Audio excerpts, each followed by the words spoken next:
All right, today we are plunging right into the heart of a really atmospheric mystery, the novel Wild Dark Shore. This is a story all about survival, deep, dark secrets, and a family that's literally living at the edge of the world. So, right from the jump, we get hit with that one line. I mean, talk about disorienting, right? The face I see when I wake from drowning is different. Just like that, we're inside the head of our protagonist, Rowan. She has just survived something completely impossible, but, and you're about to see this, the real danger? Oh, it's only just getting started. So how does this whole thing kick off? Well, you can't get much more dramatic than this. A body washes up on the shore of a remote, totally unforgiving island. You have to understand, Rowan's journey to this place was absolutely violent. A brutal storm just completely wrecked the small boat she was on. And the sea, with all its immense power, just bounced her onto this desolate coast. She's battered, she's broken, but the crucial thing is, she's breathing.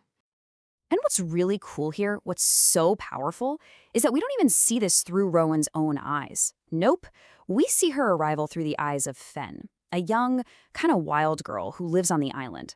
Now for Fen, someone who knows the deadly power of this ocean inside and out, finding a living person washed ashore, well, that's nothing short of a miracle. Or maybe a curse. Okay, so where in the world has Rowan actually washed up? Well, the island itself is pretty much a main character in this story. And this is not just any old piece of land. It's a place of raw, wild, and honestly kind of menacing beauty. I mean, just look at this place. On paper, Shearwater Island sounds like an absolute paradise, right? It's a UNESCO World Heritage Site. It's this geological marvel, where the Earth's mantle is literally exposed for you to see, and it is just teeming with life. We're talking the last royal penguin colony in the entire world, and over 80,000 seals. It's a place that feels almost prehistoric. But, and this is a big but, beneath that absolutely stunning surface, there's a real darkness. This island is soaked in a history of violence. We're talking centuries of whalers and sealers who just slaughtered the wildlife here. And that's the island's deep conflict, It's this place of incredible, vibrant life that also carries the ghosts of immense, brutal death. So, who else is on this haunted rock in the middle of nowhere? Just one family, the Salts. And believe me, they are every bit as isolated and mysterious as the island they live on. Okay, so let's meet the family. You've got the father, Dominic. He's the island's caretaker, this quiet, intense guy who's haunted by his dead wife and fiercely protective. Then there are the kids. There's Fen, who we've already met. She's practically one with the seals. Her brother Raff is just a coiled spring of hidden rage. And then there's the youngest, Orly, who is this incredibly sensitive kid who, get this, actually hears the voices of the island's ghosts. And you really have to get this. For the last 8 years, they have been the only people here, the sole caretakers. The island is literally being swallowed by rising seas. The research base has been abandoned. And the Salts? They're just waiting for the very last ship to come and take them away for good.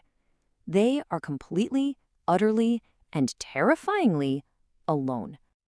Okay, so as Rowan starts to heal up, her real reason for being in this god-forsaken corner of the world starts to come into really sharp focus. It turns out she wasn't just passing by. No way. So why did she risk everything to come to this island? She's searching for one person, Hank Jones. He was the senior botanist at the research station, and he's also her husband. She got a series of frantic emails from him saying he was in danger, and she came all this way to find him. But as she starts to investigate, things just get darker and darker. First off, she gets to the research base, and it's completely empty, abandoned. Then she checks the communications equipment. Every single radio has been deliberately smashed to pieces. On top of that, the Salt family, their stories just don't add up. They're being so evasive. And then the suspicion starts to grow when Dominic, the father, actually questions her, suggesting her arrival is a little too convenient. Nothing is making sense. So finally, Dominic offers up an explanation. He tells Rowan that her husband, Hank, had a complete psychotic episode. He says Hank started talking about letting all the seeds in the vault drown, that they should all just drown. He claims Hank is the one who smashed the radios and then just fled on the last ship out, leaving everything behind. And you know what? It's a plausible story. But is it the truth? And now we get to the climax. The rising sea and the rising tensions, they're about to collide in a huge way, washing away every single lie and exposing the island's most shocking secret. And here it is, the big, shocking discovery. Hank is not gone. He's alive. Rowan finds him deep beneath the island's seed vault, hidden away in a secret room. He never left. He's been a prisoner this entire time. Okay, so let's unpack what really happened. What Rowan was told was that Hank had a breakdown and left. What really happened? Hank became unstable and violent, and he actually tried to drown Fen. Dominic told her the radios were broken by a saboteur. The truth? Dominic smashed them himself to stop Hank from calling for help. The lie was that Hank was missing. The truth is that Dominic has been holding him prisoner in a secret room this whole time. The whole thing was a desperate cover-up to protect his daughter. And then, just as all this comes out, a final cataclysmic storm hits the island. The whole place starts to crumble, the seed vault floods, and it traps young Orly. And in this absolutely stunning twist, Rowan, face to face with the man who imprisoned her husband, chooses to save his son. In a flooding tunnel, she gives Orly her own last breath of air. It's this incredibly selfless sacrifice that just changes everything. This final act really shows us how much Rowan has changed.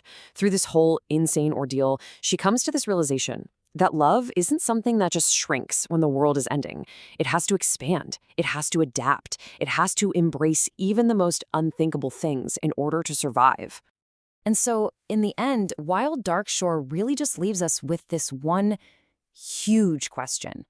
It forces you to think about the extreme measures people will take for the ones they love.